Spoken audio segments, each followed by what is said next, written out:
Any analysis of government in Renaissance Italy must acknowledge that it was highly complex, overlapping, and not static but evolving. Many different types of government existed, often in relation to geography.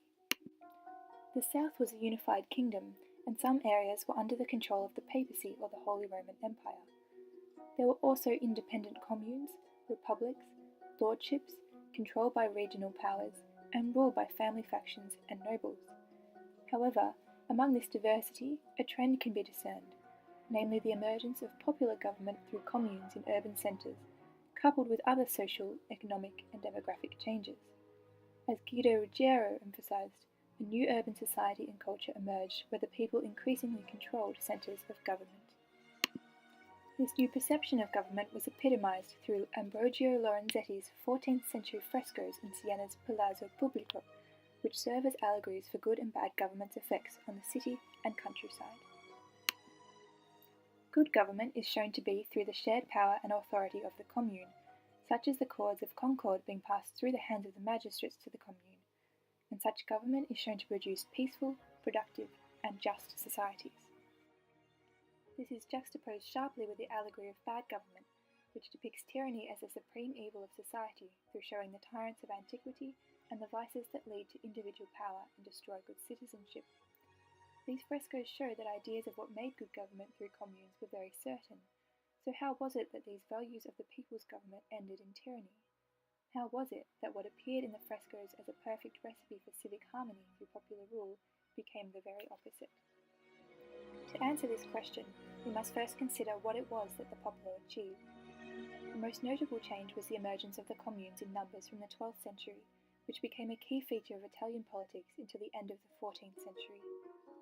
Combined with the already limited self-government and freedom due to absent Holy Roman rulers, the financial revolution and increasing wealth of the Popolo in trade and industry led to demands for the right to rule themselves.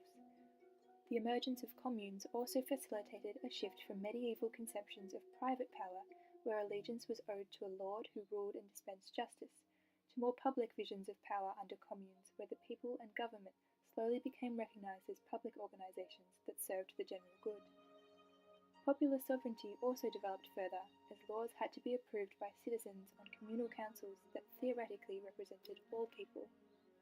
As John Najmi stated, this was a key development for the Popolo, as not since antiquity had cities claimed the right to institute their own government and make laws for themselves without authorization from a superior sovereign power.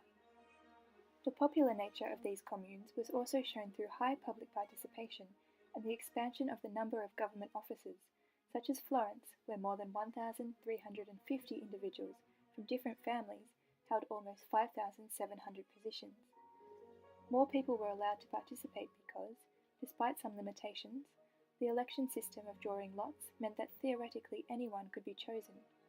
Essentially, what emerged during this period was a sense of a larger political community that was based around the Popolo at the centre of growing urban society, a society that was deeply opposed to despotic government. The paradox is that despite the commitment behind communal government and republican values, these 13th century popular political movements mostly ended in dictatorship and oligarchy, as wealthy, merchant interests came to dominate and exploit the limits of the Popolo. One reason for the breakdown of the Popolo was its restricted political citizenship that excluded women, clergy, the working class, immigrants, and those living in subject territories. Although political involvement was no longer exclusively for nobles, it remained largely the domain of the middle class. The internal rifts of the Popolo also contributed to its downfall by fracturing its solidarity. It appears that the Popolo only remained united as long as there was the common enemy of the nobility to oppose, but once they had been removed from power, differences and competition between internal groups emerged, notably between the big guilds, merchants, and bankers who came to control centres of government, and the smaller guilds, shopkeepers, and artisans.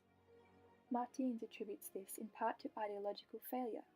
There was never a true democratic, egalitarian ideology among the Popolo, and once they had gained political representation for themselves, they did not continue to fight for the representation of the poor, for example.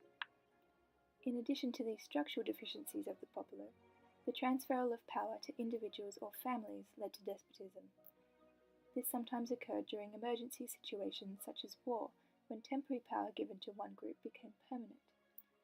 Although Martins doesn't accept this argument, he nonetheless agrees that the dominant historical trend is that the populace accepted individual rule because it was seen as worth the cost of despotism to have peace and order. The practical operation of government also facilitated power shifts to one family or small groups of elites. Families such as the Medici gained political leverage through government's reliance on their private loans. Also, the creation of smaller councils to deal with particular issues concentrated important decision-making in the hands of elites, and was usually only important families chosen.